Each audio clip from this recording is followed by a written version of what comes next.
സഹോദരീ സഹോദരന്മാരെ, നീണ്ട 99 വർഷങ്ങൾ പിന്നിട്ടുകൊണ്ട് 100-ാം വർഷത്തിലേക്ക് കോഴിക്കോട് രൂപത പ്രവേശിക്കുകയാണ്. അതിൻ്റെ ഭാഗമായുള്ള ശതാബ്ദി ആഘോഷങ്ങൾക്കാണ് ഇന്നിവിടെ തുടക്കം കുറിക്കുന്നത്. മാസ്റ്റർ റവറൻ ഡോക്ടർ വർഗീസ് ചക്കാരക്കലിൻ്റെ നേതൃത്വത്തിൽ സ്തുത്യർഹമായ സേവനമാണ് കോഴിക്കോട് രൂപത നടത്തിക്കൊണ്ടിരിക്കുന്നത്. കേരളത്തിലെ ക്രൈസ്തവ സഭകളെയാകെ യേശുവിൻ്റെ ശിഷ്യനായ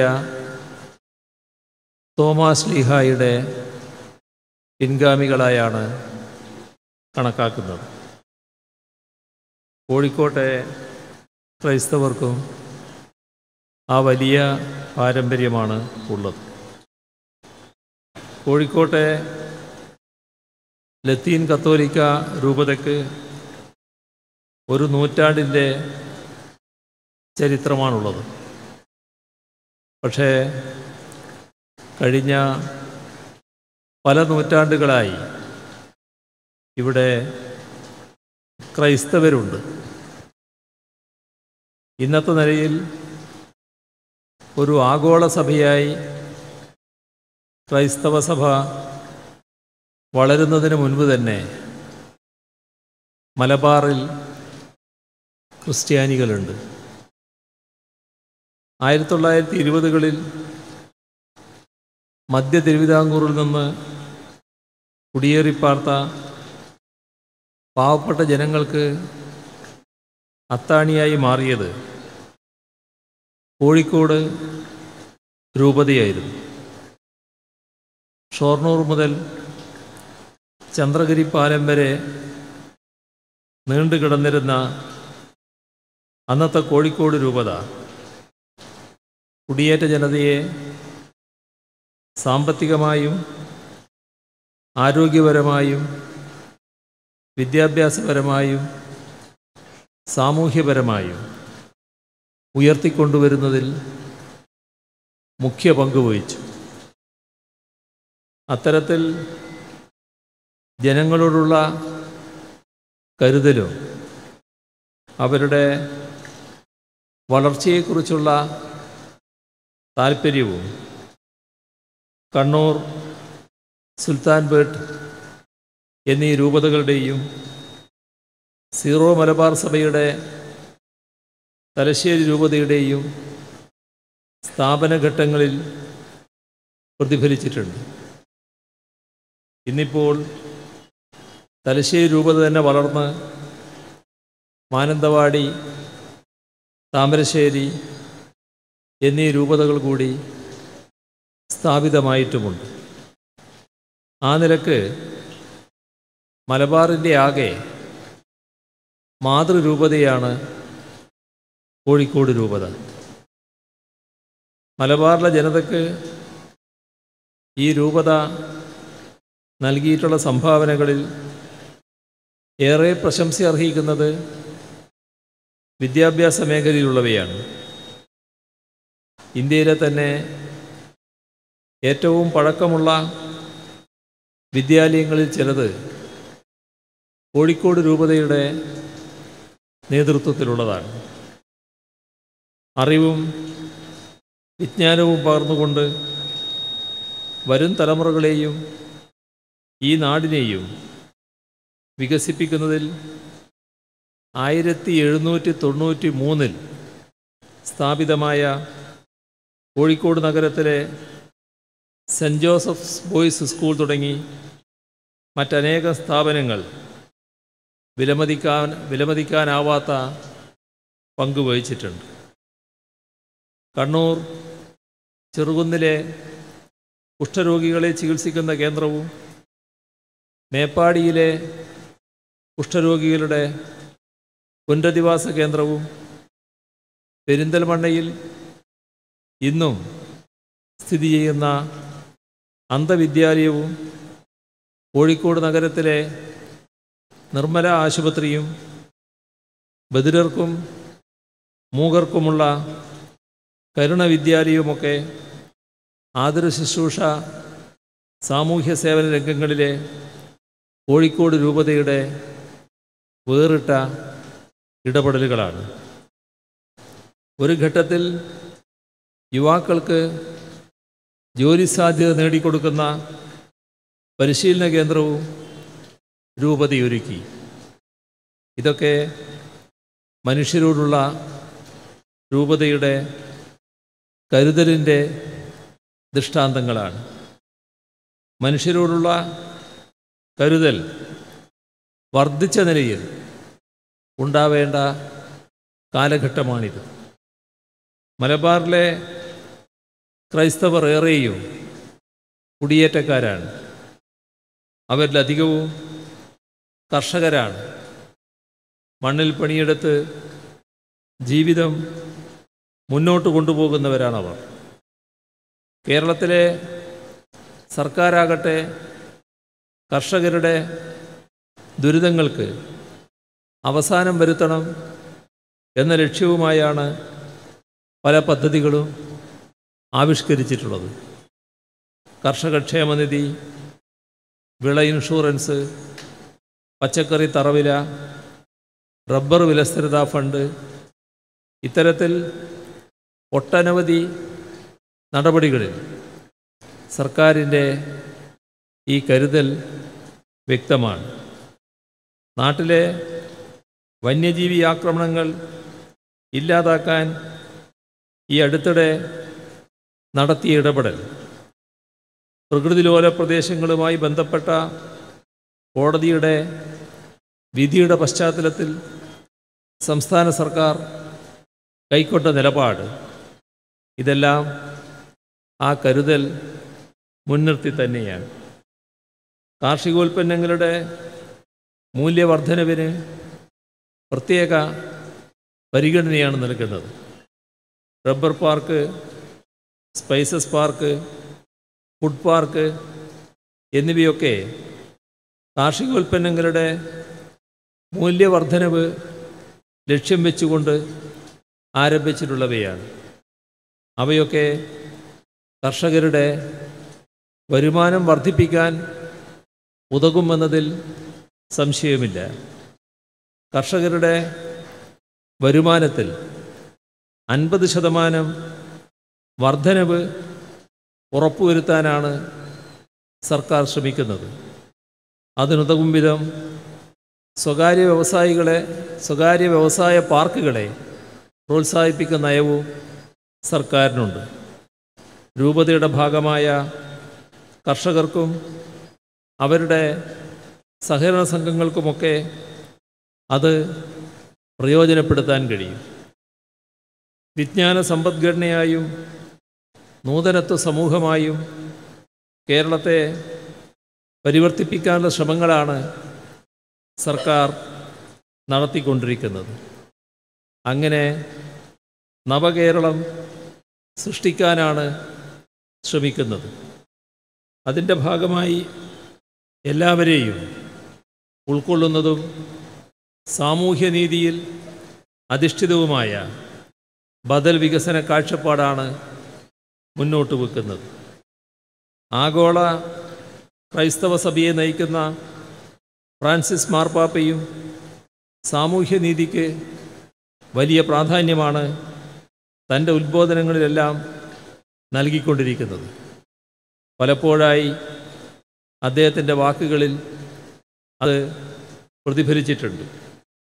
സാഹോദര്യത്തിലധിഷ്ഠിതമായ സമൂഹത്തിൻ്റെ വ്യവസ്ഥാപിത അനീതികളെ ചെറുക്കുന്നതിൻ്റെ, ഉച്ചനീചത്വങ്ങളെ ഇല്ലാതാക്കുന്നതിൻ്റെ, ലിംഗനീതിക്കായി പോരാടുന്നതിൻ്റെ, ദാരിദ്ര്യം ഇല്ലായ്മ ചെയ്യുന്നതിൻ്റെ ഒക്കെ വക്താവായി അദ്ദേഹം നിരന്തരം നിലകൊള്ളുകയാണ്.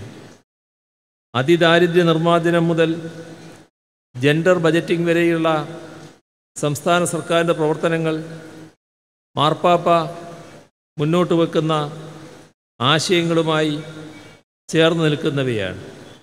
അതുകൊണ്ട് തന്നെ നമ്മുടെ നാടിൻ്റെ പുരോഗതിയും ക്ഷേമവും മുൻനിർത്തി സഭയ്ക്കും സർക്കാരിനും നിരവധി മേഖലകളിൽ സഹകരിക്കാൻ കഴിയും.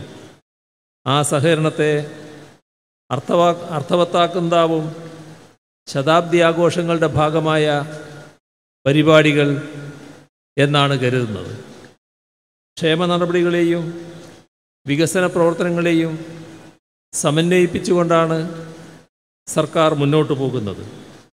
അത്തരം പ്രവർത്തനങ്ങളുടെ ഫലങ്ങൾ ഈ നഗരത്തിലെന്ന് മാത്രമല്ല, കോഴിക്കോട് രൂപതയുടെ ഭാഗമായ മലബാറിൻ്റെ പ്രദേശങ്ങളിലാകെ ദൃശ്യമാണ്. അവ തുടർന്നും മുന്നോട്ട് പോകണമെങ്കിൽ ഇന്നുള്ളതുപോലെ തന്നെ ഇനിയുള്ള നാളുകളിലും നാട്ടിൽ സമാധാനവും ശാന്തിയും നിലനിൽക്കണം. നമ്മുടെ സമാധാന ജീവിതത്തെ വെല്ലുവിളിച്ചുകൊണ്ട് വിദ്വേഷം പരത്താനും സ്പർദ്ധ വളർത്താനുമുള്ള ആസൂത്രിത ശ്രമങ്ങൾ ഇന്ന് നടത്തപ്പെടുന്നുണ്ട്. മനുഷ്യനും വന്യജീവികളും തമ്മിലുള്ള സംഘർഷങ്ങളേക്കാൾ മാരകമായ വിധത്തിൽ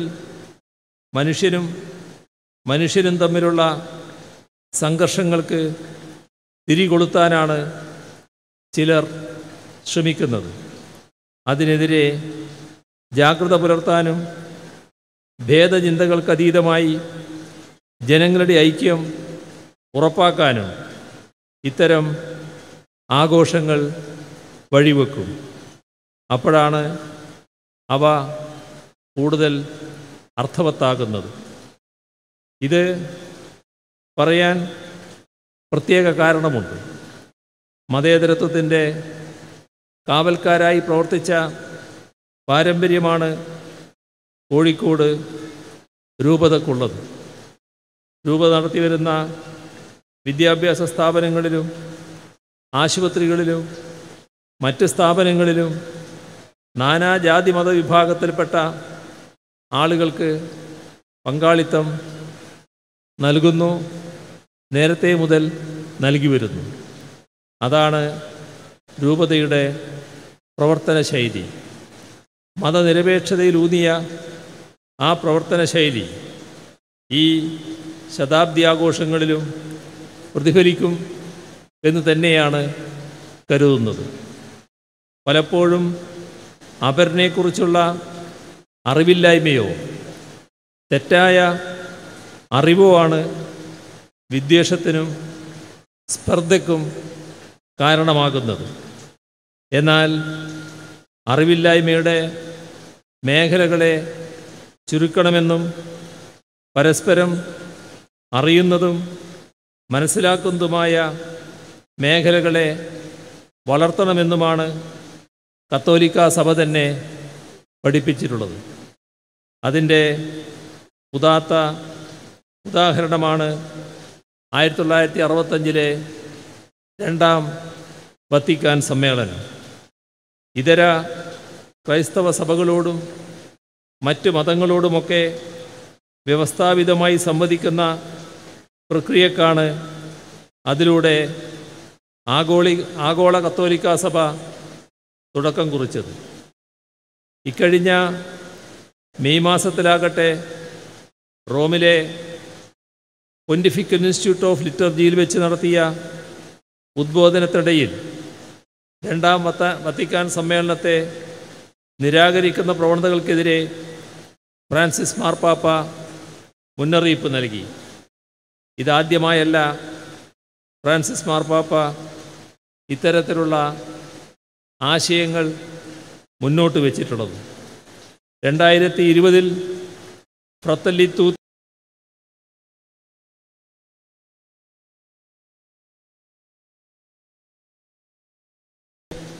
ഫ്രാൻസിസ് മാർപ്പാപ്പ പങ്കുവച്ചത്. ഫ്രatelli tutti എന്നതിനർത്ഥം നാം എല്ലാം സഹോദരങ്ങളാണ് എന്നതാണ്. അതിൻ്റെ അവസാന ഭാഗത്ത് എടുത്തു പറഞ്ഞത് 2019 അബുദാബി സന്ദർശന വേളയിൽ മാർപ്പാപ്പയും ഗ്രാൻഡ് ഇമാം അഹമ്മദ് അൽ തയ്യബും സംയുക്തമായി പുറത്തിറക്കിയ ഒരു രേഖയെക്കുറിച്ചാണ്. മനുഷ്യ സാഹോദര്യത്തിനായി തയ്യാറാക്കിയ ആ രേഖയിൽ വ്യക്തമാക്കിയത് മതങ്ങൾ ഒരിക്കലും യുദ്ധത്തിനോ വെറുപ്പിൻ്റെ മനോഭാവത്തിനോ പകക്കോ തീവ്രവാദത്തിനോ അക്രമത്തിനോ രക്തച്ചൊരിച്ചിലിനോ പ്രേരിപ്പിക്കരുത് എന്നും അവ മതപരമായ പഠിപ്പിക്കലിൽ നിന്നുള്ള വ്യതിയാനമാണ് എന്നുമാണ്. ഒരു പടി കൂടി കടന്ന് മതങ്ങളുടെ രാഷ്ട്രീയമായ ദുരുപയോഗമാണ് അതിനൊക്കെ കാരണമാകുന്നത് എന്നും അവർ പറയുകയുണ്ടായി. ഇത് ഇന്നത്തെ കാലഘട്ടത്തിൽ ലോകത്തിനാകെ എന്ന പോലെ കേരളത്തിന് പ്രത്യേകിച്ചും പ്രയോജനപ്രദമാകുന്ന ഉദ്ബോധനമാണ്. അത് ഉൾക്കൊണ്ടുകൊണ്ട് മനുഷ്യ സാഹോദര്യം ഊട്ടിയുറപ്പിക്കുന്നതും സമാധാനം സ്ഥാപിക്കുന്നതുമായ പ്രവർത്തനങ്ങളാണ് കോഴിക്കോട് രൂപതയ്ക്ക് അതിൻ്റെ ശതാബ്ദിയുടെ ഈ ഘട്ടത്തിൽ ഏറ്റെടുക്കാനുള്ളത്. അവയെ കൂടുതൽ കാര്യക്ഷമമായി മുന്നോട്ട് കൊണ്ടുപോവുക എന്ന ഉത്തരവാദിത്വം ഏറ്റെടുക്കുന്നതിലൂടെയാണ് രൂപതയുടെ ശതാബ്ദി ആഘോഷങ്ങൾ അർത്ഥവത്താവുക. അതിന് അഭിവന്ദ്യ വർഗീസ് ചക്കാലക്കൽ പിതാവിനെ പോലുള്ളവരുടെ നേതൃത്വം തീർച്ചയായും ഉപകരിക്കും. ഇവിടെ മാർ ജോർജ് കർദിനാൾ ആലഞ്ചേരി അടക്കം ഒട്ടേറെ വൈദികരും മറ്റ് പ്രമുഖ വ്യക്തികളും പിതാക്കന്മാരുമെല്ലാം സംസാരിക്കാനുള്ളതുകൊണ്ട് മറ്റ് കൂടുതൽ കാര്യങ്ങളിലേക്ക് ഞാൻ കടക്കുന്നില്ല. വളരെ സന്തോഷത്തോടെ കോഴിക്കോട് രൂപതയുടെ ശതാബ്ദി ആഘോഷങ്ങൾ ഉദ്ഘാടനം ചെയ്തായി അറിയിച്ചുകൊണ്ട് അവസാനിപ്പിക്കുന്നു.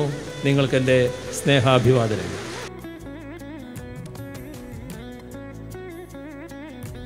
ദൈവനീതിയുടെ ധീരമായ പ്രവാചക ശബ്ദമായ സ്നേഹത്തിൻ്റെയും കരുണയുടെയും സേവനത്തിൻ്റെയും പാതയിലൂടെ മലബാറിൽ ദൈവവചന പ്രഘോഷണത്തിന് നൂതന ക്രൈസ്തവ സാക്ഷ്യമായി തീർന്ന കോഴിക്കോട് രൂപത